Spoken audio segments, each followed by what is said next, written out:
안녕하세요. 오늘 또 주님의 은혜와 사랑 안에서 또 평강을 누리시는 하루가 되시기를 주님의 이름으로 축복합니다. 오늘 우리가 함께 나눌 말씀은 이사야서 61장 7절로 9절입니다. 제가 봉독하겠습니다.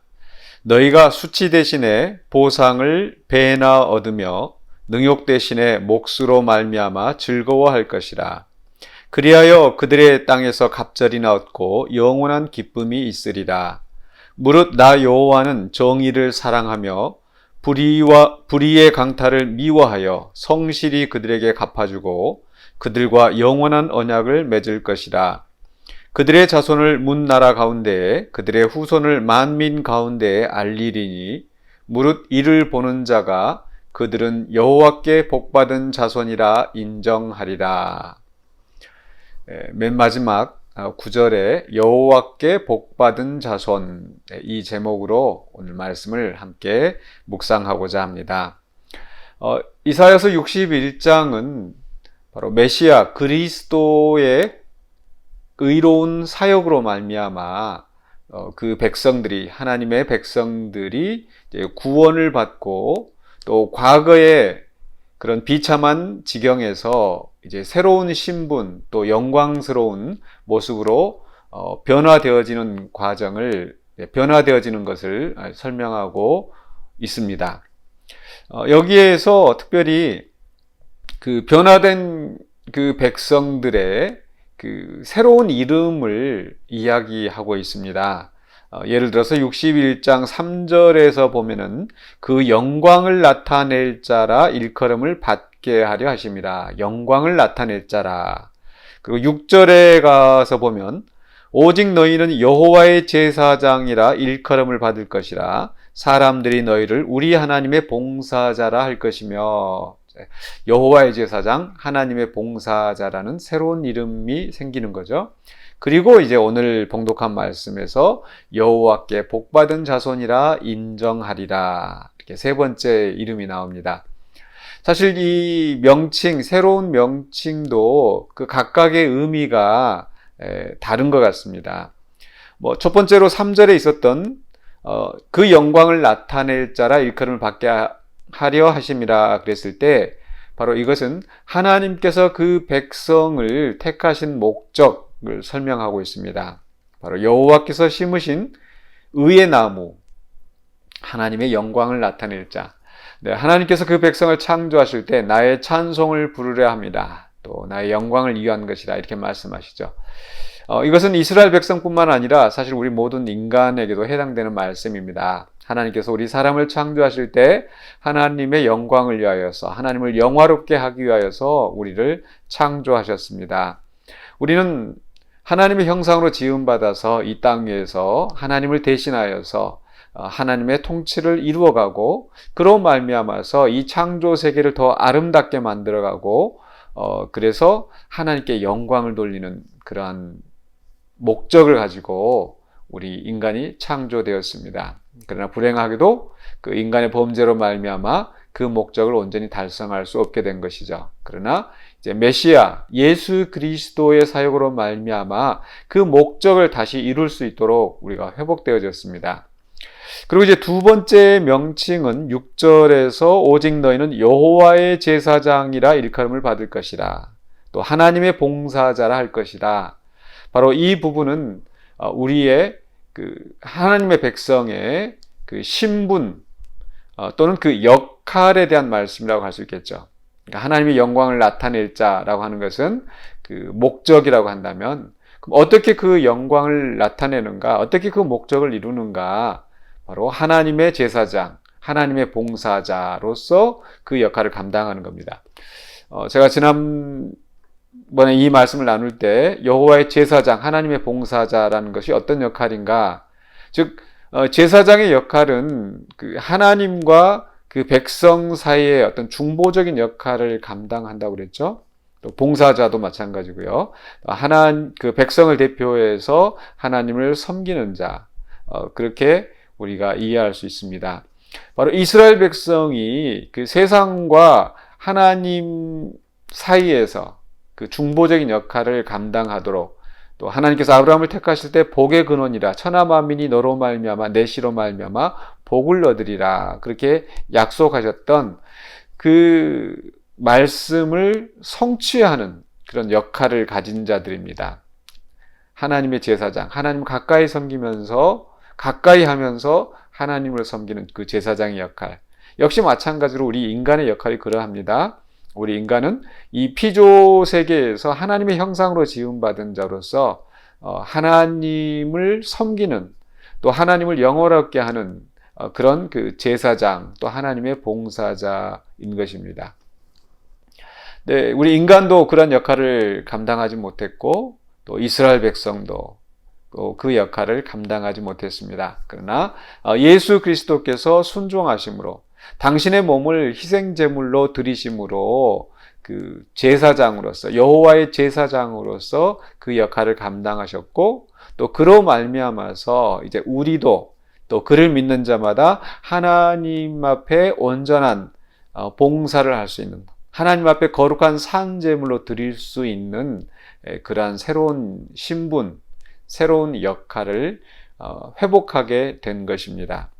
그리고 나서 이제 오늘 그 세 번째 여호와께 복받은 자손이라는 이 말씀에서 우리는 바로 그 신실한 역할을 감당하는 하나님의 제사장들에게 주시는 복을 설명하고 있다. 이렇게 이해할 수 있겠습니다.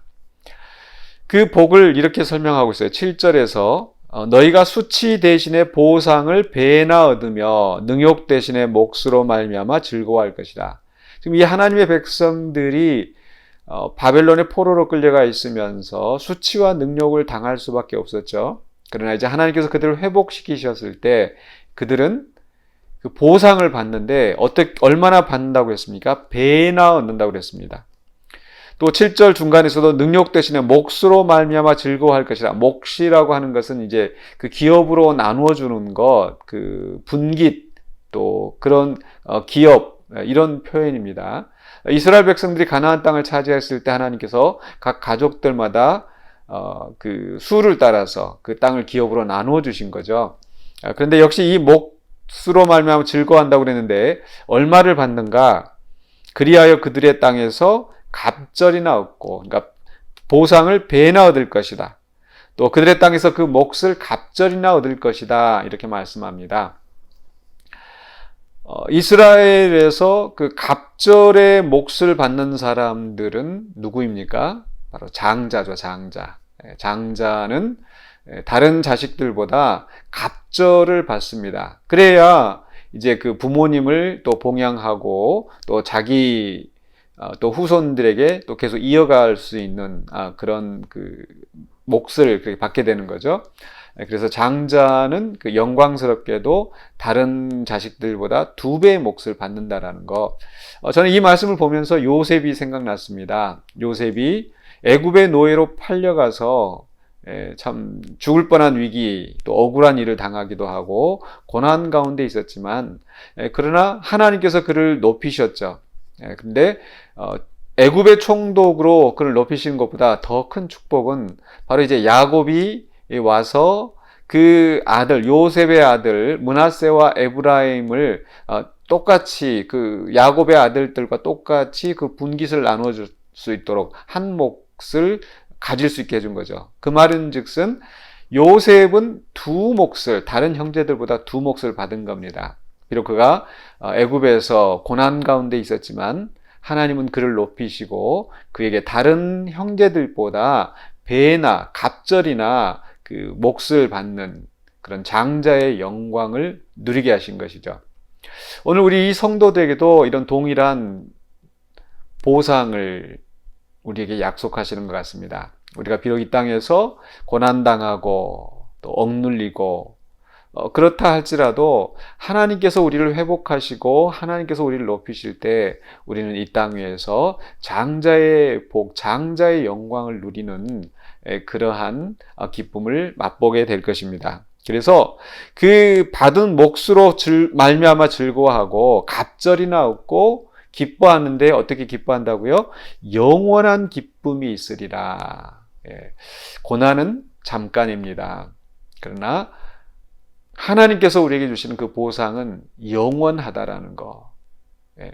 잠시 받아서 기뻐하다가 사라져버리면 그건 의미가 없겠죠. 그러나 하나님께서는 영원한 기쁨을 우리에게 약속하십니다. 그리고 8절에서는요, 바로 이렇게 보상을 하시는 그 원인이 무엇일까? 또는 그 보장이라고 저는 그렇게 설명을 드리고 싶은데요. 바로 하나님의 속성을 이야기합니다. 8절에서 무릇 나 여호와는 정의를 사랑하며 불의의 강탈을 미워하여 성실히 그들에게 갚아주고 그들과 영원한 언약을 맺을 것이라. 예, 이 이스라엘 백성들이 강해서 그 두 몫을 받는 게 아닙니다.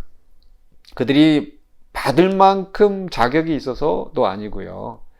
바로 이들이 이런 보상을 배나 또 몫을 갑절이나 얻을 수 있었던 것은 하나님의 신실하신 성품, 즉 정의를 사랑하고 불의의 강탈을 미워하시고 또 그 약속하신 대로 갚아주시는 하나님의 신실하심이 있기 때문에 우리에게 이런 보상이 보장되어지는 것입니다.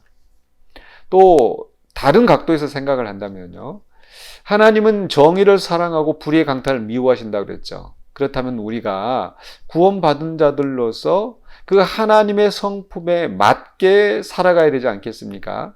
만약 그렇게 살지 않고 우리가 정의를 행하지 않고 정의를 미워하고 오히려 불의의 강탈을 취하는 그런 사람이라고 한다면 하나님께서 주시는 이 기쁨을 우리가 받아 누릴 수 없을 것입니다. 그렇기 때문에 우리가 이 땅에 살아가는 동안에 하나님의 성품을 닮아서 정의를 사랑하고 불의한 강탈을 미워하는 그런 하나님을 닮은 자로서 살아가야 될 줄 믿습니다. 그러할 때에 9절에서 마지막에 그들의 자손을 문나라 가운데 그들의 후손을 만민 가운데 알리리니 모든 나라 가운데 그 자손들이 영광스럽게 드러납니다. 그 당대에서 그 복이 그치는 것이 아니라 그 자자손손 그 영원한 기쁨을 누리게 되는 복을 얻는 거죠. 그러면서 이 세상 사람들이 그들을 바라보면서 그 자손들을 바라보면서 그들은 여호와께 복받은 자손이라 인정하리라. 예. 자자손손 그 세상에서 높임을 받는 그 영원한 복, 믿음의 명문을 이루어가는 이러한 복, 정말 우리는 이러한 복을 누리시기를 주의 이름으로 간절히 축원합니다. 또한 여기에서 우리가 생각해야 할 것은요, 이 세상 사람들이 이들을 향하여서 그들은 여호와께 복받은 자손이라 라고 말하는 것은 어떤 시기나 질투에서 나오는 그런 인정이 아니죠. 바로 그 하나님께 복받은 것이 얼마나 아름다운가를 사모하며 그들도 역시 바로 그 하나님께 나오는 그러한 계기가 될 것입니다. 오늘 우리 크리스찬들이 이러한 삶을 살 수 있기를 원합니다.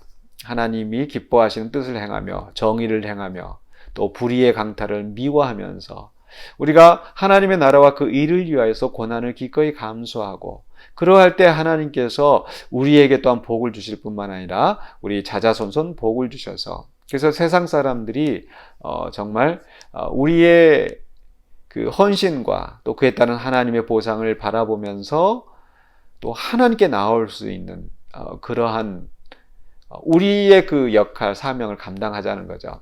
오늘날 우리 교회가 이 세상에 참 지탄을 받고 개독교라 욕을 먹고 물론 우리가 의를 행하는데도 그러한 욕을 받는 것은 또 하나님 특별한 뜻이 있으셔서 그럴 것입니다. 그런데 오히려 교회가 그러한 제대로 된 그 사명을 감당하지 못했을 때 비난의 대상이 된다면 우리는 하나님 앞에 부끄러울 수밖에 없겠죠. 그래서 우리가 정말 이 세상에서 저들은 여호와께 복받은 자손이다.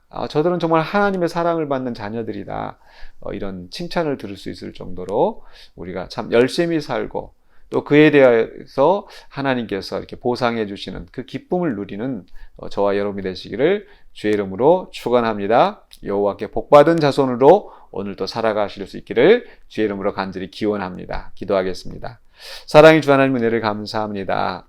죽을 수밖에 없는 우리를 예수 그리스도의 은혜 안에서 구원하여 주시고 의롭다 하시고 하나님의 자녀 삼으시고 이제는 하나님의 영광을 위하여서 살아갈 수 있는 기회를 허락하여 주시면 감사드립니다. 우리에게 주신 이 은혜를 우리가 헛되이 버리지 않게 하여 주시고 하나님의 뜻을 따라 하나님이 기뻐하시는 정의를 이루며 하나님의 나라와 의를 이루어갈 수 있는 신실한 주의 백성 되게 하여 주시고 이로 말미암아 우리는 하나님이 주시는 그 아름다운 복을 누리게 하여 주시옵소서. 예수 그리스도 이름으로 기도하옵나이다. 아멘.